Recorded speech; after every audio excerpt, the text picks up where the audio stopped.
명칭도 낯선 50% 권역별 연동형 비례대표제의 실체가 여의도 최대 수수께끼가 되고 있습니다. 5당 합의사항과 180도로 배치된 그런 법안을 제출한 나경원 대표야말로 정말 미스테리다.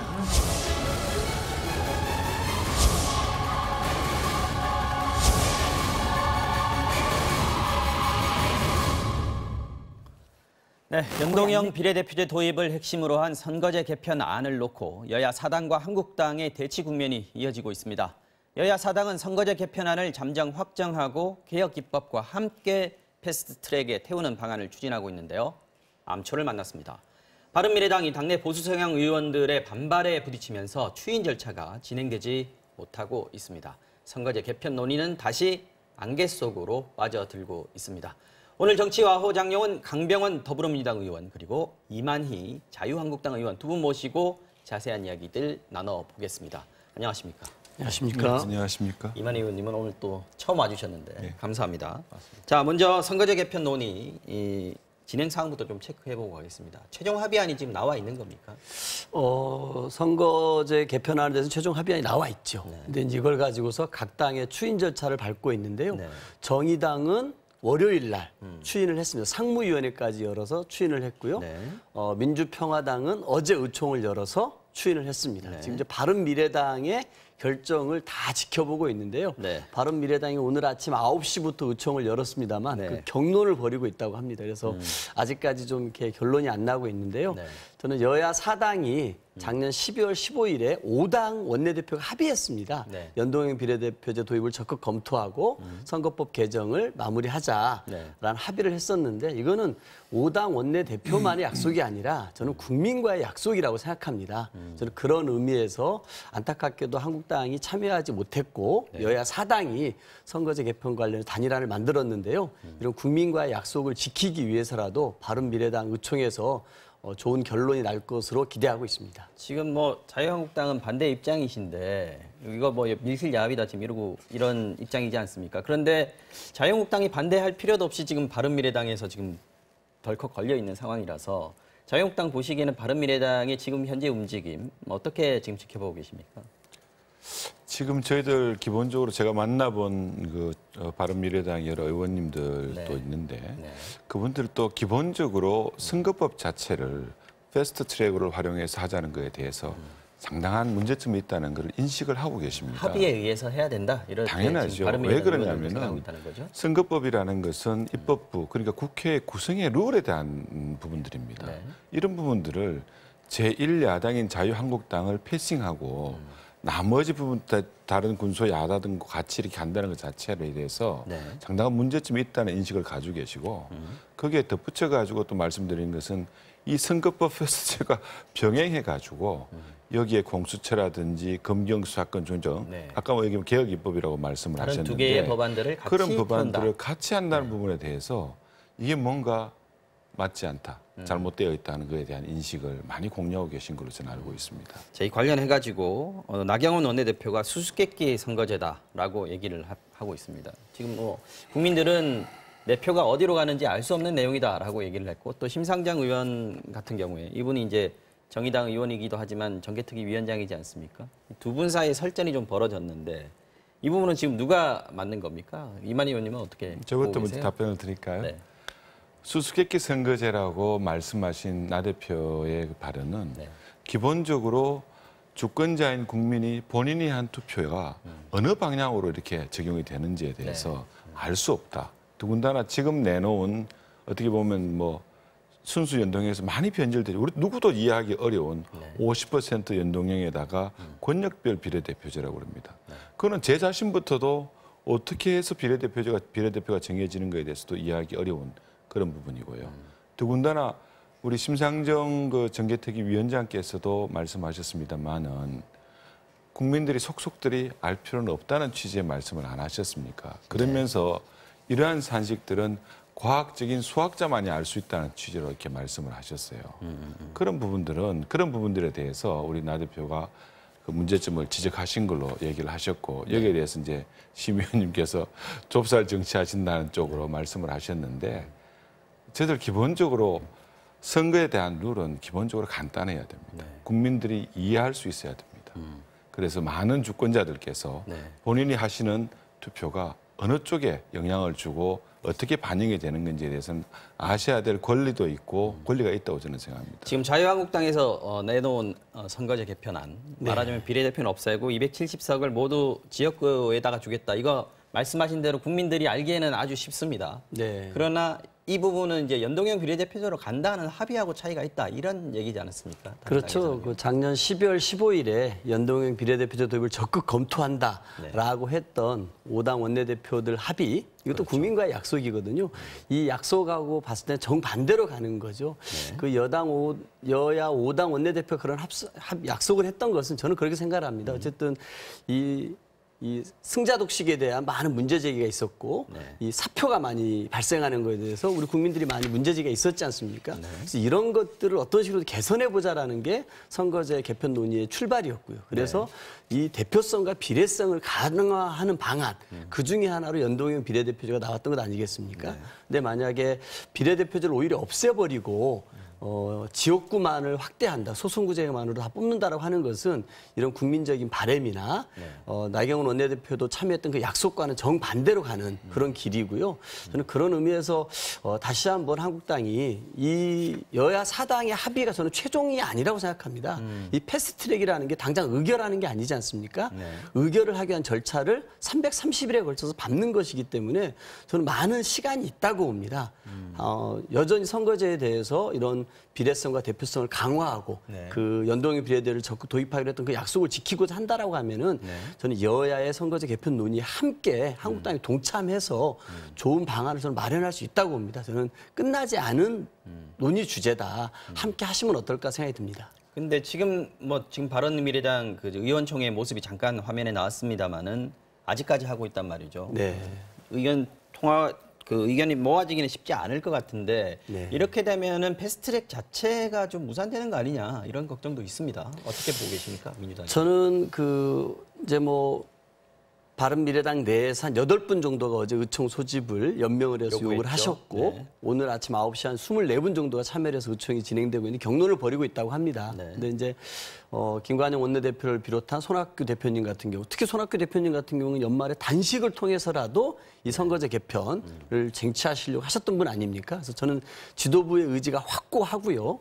또 의견이 다릅니다만 과연 이제 이 패스트트랙을 거는 문제가 3분의 2 당론으로 추인을 해야 되는 사안인지 이거에 대해서 김관영 원내대표는 거기까지 갈 사안은 아니다라고 하고 있지 않습니까? 저는 그런 의미에서 오늘 의총에서는 이 반대 의견을 가지신 의원님들의 의견을 충분히 듣는 그런 자리로 아마 삼고 있지 않나 생각이 들고요. 의견은 충분히 듣되 결론은 아마 패스트트랙 태우는 걸로 날 것이다 이렇게 기대를 하고 계십니다. 그렇습니다. 저는 이렇게 오늘 24분 참석하셨는데 어쨌든 패스트트랙으로 갈 수밖에 없는 이 의견은 다수인 거 아닙니까? 한 8분 정도는 반대를 하시는 거고. 그래서 하지만 이 소수의 의견들도 경청하려고 하는 의총이지 않나 싶고 지도부의 의지가 강한 것으로 알고 있습니다. 지금 당론으로 채택을 하게 되면은 바른미래당 지금 얘기를 하고 있어서 두 분이 다 이제 바른미래당 의원은 아니시니까 그렇긴 합니다만은 어쨌든 굉장히 관심사니까요. 맞습니다. 당론으로 채택할 문제인가 아닌가에 대해서 지금 바른미래당 내부에서 굉장히 경론이 벌어지고 있습니다. 김관영 원내대표는 당론까지 결정할 필요는 없다. 그러니까 다수의 의견을 쫓아서 하면 된다. 이런 정도의 입장인데 그것 자체가 의회 민주주의를 파괴하는 행위다. 안에서 이 얘기를 하고 있거든요, 지금. 한번 생각을 해보십시오. 이 선거구제라는 것은 어떻게 보면 특히 연동형 비례대표제라는 어떤 새로운 제도를 도입하는 문제들은 당의 미래를 결정하는 중차대한 문제입니다. 아주 중요한 문제이긴 합니다. 이런 문제가 당론으로 정해지지 않고 다수 의견을 그냥 지도부들이 의원들의 의사에 관계없이 정할 수 있다는 얘기 자체가 의회 민주주의, 당내 민주주의에 반한다고 저는 생각을 합니다. 그리고 조금 전에 몇 가지 말씀드리고 싶은 것은 작년 12월 달에 있었던 여야 5당 간의 합의사항은 연동형 비례대표제에 합의한 것이 아니라 연동형 비례대표제를 검토하자 하는 것에 대한 합의였다고 저는 알고 있고요. 아까 바른미래당이 이제 8분의 의원이라고 말씀하신 8분의 의원이 소수 의원이라고 말씀하셨는데 이런 부분들은 이번에 그 의원총회를 소집하는 기본적인 요건에 들어가 있는 사항이 8것이지 그 패스트 트랙에 뭐 찬성 반대 8분 실제로 들어가 보면 더 많을 것이다. 뭐 제가 알고 있기로는 10명 이상의 의원들께서 10명 이상. 패스트 트랙의 선거법 자체를 활용한다는 것 자체에 대한 상당한 거부감을 가지고 있는 것으로 저는 알고 있습니다. 근데 여야 사당이 아까 잠깐 말씀을 하셨으니까요. 그 처음에 연동형 비례대표제 쪽으로 가는 거에서 180도 선회한 것이 지금 자유한국당이 아니다라고 얘기하는 부분에 대해서 그때 합의한 내용을 보면 첫 번째가 연동형 비례대표제 도입을 위한 구체적인 방안을 적극 검토한다 이렇게 돼 있습니다. 물론 검토한다고 돼 있습니다만 예. 그러나 취지가 연동형 비례대표제 쪽으로 가는 방향을 정한 것이다 이렇게 봐야 되는 건 아닌가요? 그렇게 저는 해석을 하기는 좀 무리가 있다고 생각을 하고요. 네. 어디까지나 표의 어떤 비례성이라든지 등가성 등이 보장되는 우리의 그 헌법 정신에 맞는 여러 가지 제도를 그 중에서도 연동형 비례대표제에서 한번 검토를 해보자 하는 그런 정도의 합의였다고 생각을 하지 그 자체가 연동형 비례대표제에 대해서 우리가 뭐 합의를 하겠다 이런 차원의 그 합의 문서라고는 생각하지 않습니다.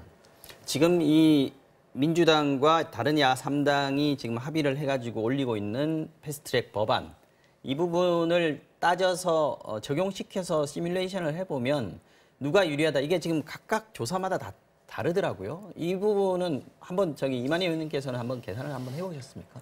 누가 유리합니까? 제가 실제로 어떻게 보면은 뭐 일반적으로는 뭐 거대 야당, 여당 여기는 조금 불리하고 뭐 이런 군소 정당에 대해서는 뭐 유리하다 이렇게 이제 얘기를 하는데 그렇죠. 기본적으로 연동형 비례대표제의 도입은 선거 국회 내에서의 다당제가 맞습니다. 기본으로 되는 겁니다. 그렇게 구성될 수밖에 없는 사항이고요. 다당제 하에서 지금과 같은 제왕적 권력을 가진 대통령제 하에서의 의회의 다당제는 결국 대통령이나 행정부에 대한 견제 또는 균형의 힘이 무너지는 겁니다. 어떻게 보면은 지금 이루어지고 있는 지금 여당에서 추진하고 있는 이런 연동형 비례대표제 또 여기에 벌써 뭐 개혁입법으로 얘기하는 공수처의 문제 이런 것들은 결국은 국회의 기능을 약화시킨다. 그래서 오죽하면 우리 뭐 이런 말씀이 맞는지 모르겠지만 어쨌든 어떤 얘기까지 나오냐면은 좌파 연합 국회를 만들겠다. 정의당이 뭐 이런 지금 상당히 유리해 얘기까지도 보이고요. 나와지죠. 그럼요. 그리고 민주당도 좀 유리합니까? 이렇게 되면 어떻게 됩니까? 시뮬레이션 저는 결과. 뭐 이만희 의원님 말씀처럼 저도 이게 뭐 시뮬레이션 한 기준이 있을 거 아닙니까? 뭐 최근에 나온 여론조사 지지율을 가지고 하기도 하고 아니면 20대 총선 가지고 하느냐, 그렇습니다. 19대로 하느냐 뭐 여기에 따라 다 다릅니다. 그렇습니다. 지금. 적어도 저는 어쨌든 뭐 여론조사를 기준으로 해서 시뮬레이션 하는 건 적절치 않은 것 같습니다. 왜냐하면 여론조사라는 게 많이 남았으니까요. 예. 그래서 뭐 20대 총선의 기준이라든지 이런 정당의 득표율을 가지고 사는 게 맞지 않겠나 생각이 들고요. 어쨌든 일반적으로는 이 거대 정당들은 손해를 보고 이 소수 정당들은 이익을 보는 그런 구조인 것 같습니다. 민주당도 손해 보는 거죠. 그렇습니다. 예. 그럼에도 불구하고 저희 당이 이 안을 수용했던 것은 어쨌든 그 소수 정당들이 정당 득표는 많이 얻음에도 불구하고 비례표에서 의석을 적게 가져가고 있지 않습니까? 이런 부분들에 관해서 계속해서 비례성이 좀 강화되어야 한다.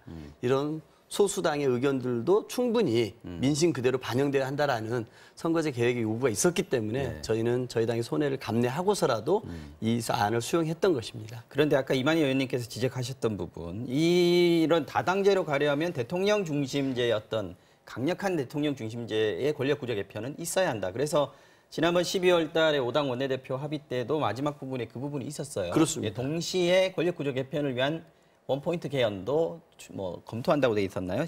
논의를 시작한다 이렇게 돼 있었습니다.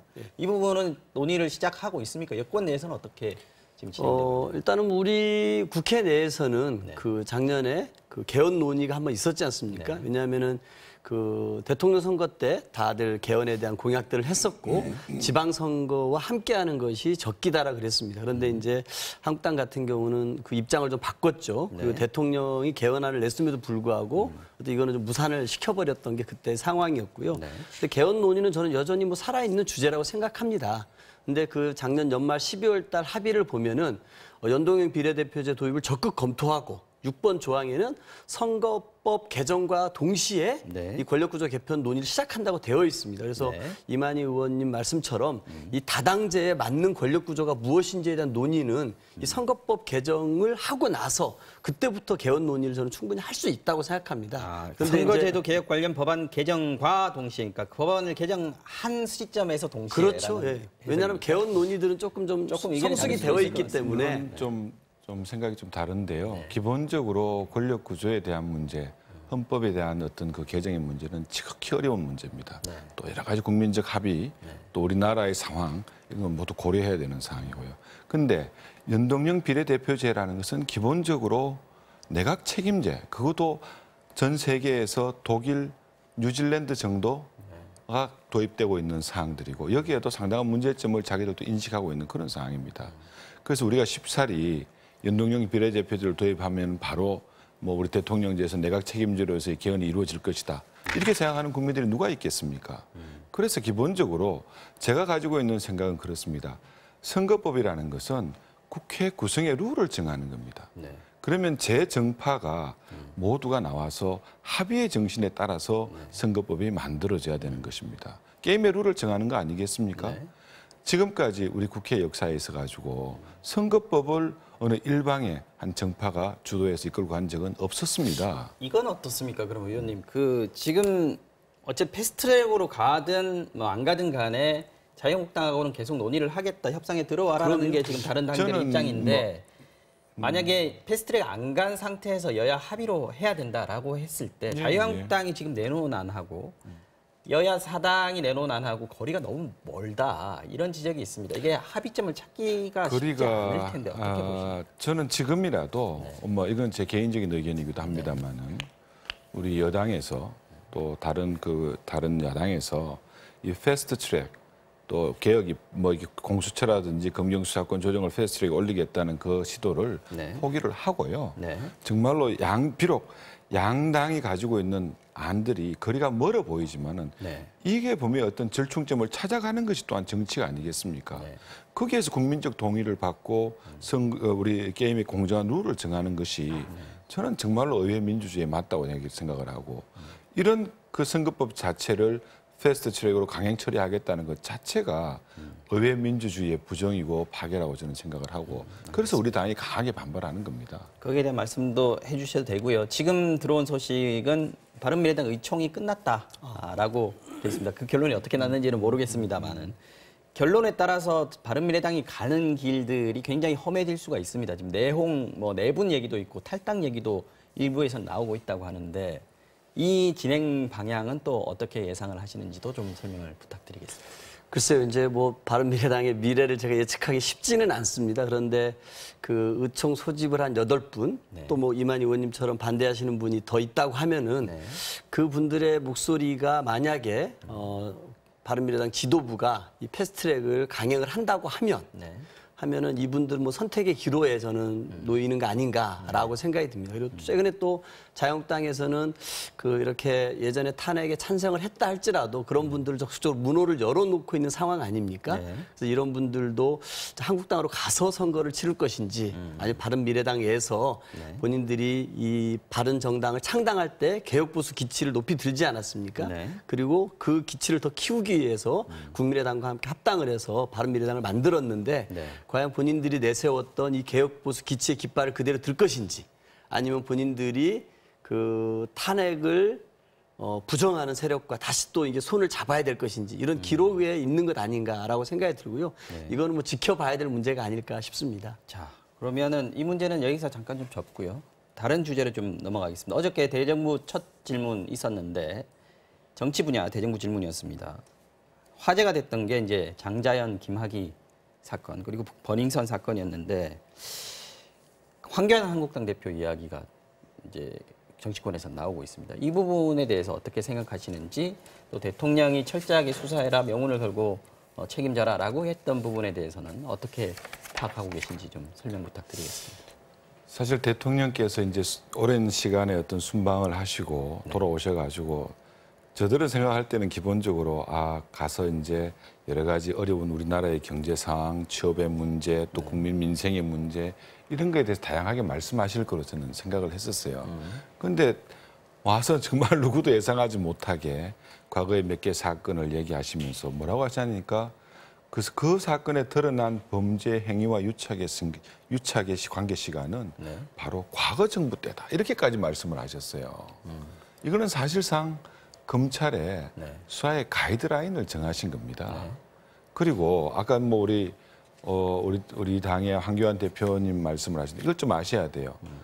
2003년도죠. 2013년도죠. 그때가 법무장관 취임하신 것이 3월 11일인가 그러셨고 또 김학의 차관이라는 문제가 된 김학의 차관이 취임한 그 날짜는 3월 15일이고 퇴임한 거는 3월 21일, 6일 이후에 이렇게 퇴직을 하셨는데 아마도 장관 취임하시고 이 사안에 대해서 제대로 그 차관을 뭐 검증 단계에서 못한 보거나 상태였을 것이다. 물론이죠. 거고요. 이 수사에 개입할 수 있는 정확도 아니었어요. 왜냐 그러면은 법무부 장관이 개별 사건에 대해서 검찰을 지휘하거나 개입할 수 없도록 돼 있지 않습니까? 그런 것을 어기면서까지 이걸 했을 리가 없다고 저는 1차, 봅니다. 2차 수사 때도 법무부 장관이시긴 하셨는데 물론이죠. 그때도 물론 개별 사건에는 개입할 수 없는 상황이었다라고 물론입니다. 보시는 예, 거고요. 예. 근데 지금 시간이 거의 다 돼가지고 이 부분에 대해서 강병원 의원께도 한마디 듣고 짧게 듣고 마무리하겠습니다. 예, 이렇게 그 김학의 별장 성접대 사건, 우리 국민들도 되게 의아해했죠. 그 동영상 문제가 뭐 뿌옇게 이렇게 나오기도 했었습니다만 며칠 전에 이 국회에서 우리 대한민국의 경찰청장이 민감용 청장이 누가 봐도 김학의였다라고 얘기를 한 거 아닙니까? 그리고 이제 또 피해자가 직접 또 언론에 나와서 본인이 정말 이렇게 진술을 이렇게 했음에도 불구하고 그것들이 다 무시됐다라는 얘기를 했습니다. 이제 그럼으로써 다시 한번 이 사건이 부각이 되고 있는데요. 이거에 대해서 우리 국민들의 한 71% 특검을 해서라도 이거는 밝혀야 된다라고 얘기를 하고 있습니다. 뭐 그런 걸 봤을 때는 과거에 어떤 특권층들이 저질렀던 이런 비리에 대해서 우리 어떤 권력기관들이 덮었던 것들이 저는 명확한 것 같습니다. 이런 부분들에 한해서 축소되거나 왜곡되거나 은폐됐던 것들이 있다라면은 저는 정의를 세우는 입장에서라도 이런 부분들은 명명백백하게 밝혀지는 게 맞고요. 그 과정에 황교안 대표라든지 곽상도 의원이라든지 이런 부분들이 좀 관여가 돼 있다라면 그런 부분들도 밝혀내는 것이 우리 국민들이 요구하는 바가 아닐까 싶습니다. 네, 알겠습니다. 한 말씀만 좀 더 드리겠습니다. 만약에 그 사안에 대한 정말 진정성이 있다면은 대통령께서는 드루킹 사건, 그리고 이번에 불거진 환경부의 블랙리스트 사건, 그리고 대통령님의 그 주변 사항들에 대한 그런 부분부터 먼저 명확하게 입장 정리를 하시고 철저히 수사하라 하는 그런 지시를 하시는 게 저는 맞다고 생각합니다. 이것이 그런 순수성이 없이 다른 뭔가 모를 정치적인 의도, 다른 그런 것들을 가지고 이걸 한다면은 정말로 이건 저는 걱정되고 우려되는 상황이라 생각을 하고 기본적으로 검경 수사권 조정 문제도 간단하게 언급을 하고 들어가면은 이 부분은 가장 중요한 것은 검찰과 경찰의 인사권 어떻게 독립성을 보장해 줄 것이냐 그것이 출발점입니다. 네, 알겠습니다. 여기까지 듣겠습니다. 시간이 좀 모자라서 저희가 좀 축소하는 바람에 말씀을 충분히 못 들어서 죄송합니다. 지금까지 강병원 더불어민주당 의원 그리고 이만희 자유한국당 의원 두 분이었습니다. 고맙습니다.